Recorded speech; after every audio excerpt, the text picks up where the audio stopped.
Madam Speaker, I thank you. And the petition on the credit people, who actually in the real sense are Shylocks, is actually very timely.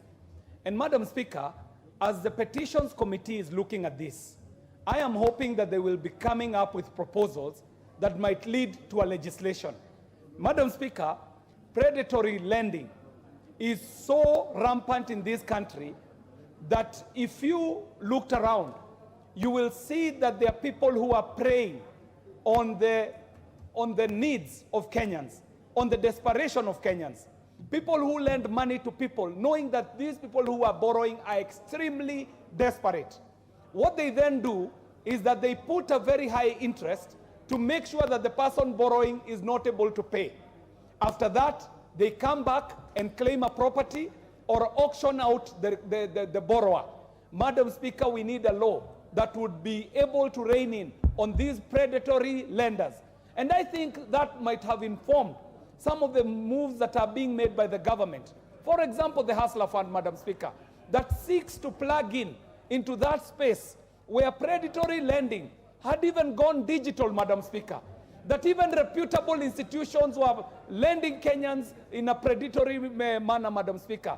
But Madam Speaker, even as we look at those informal ones, let us also go into the banks, see what banks are doing to Kenyans. If you look at the newspaper, Madam Speaker, you will find 11 pages, acres and acres of properties being taken by auctioneers of Kenyans who are not able to do that. Madam Speaker, finally, allow me this 1 minute to say to the Petitions Committee that as they are looking on this petition, they should also consider the matters of the infringement of laws that already exist. The laws like the Kenya Privacy Data Protection Bill, Madam Speaker, these creditors, these predatory lenders are offending the privacy of data owners in Kenya.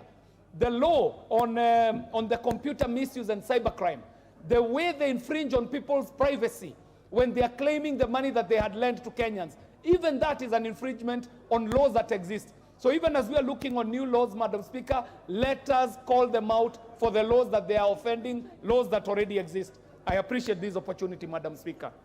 Thank you. Member for Malava.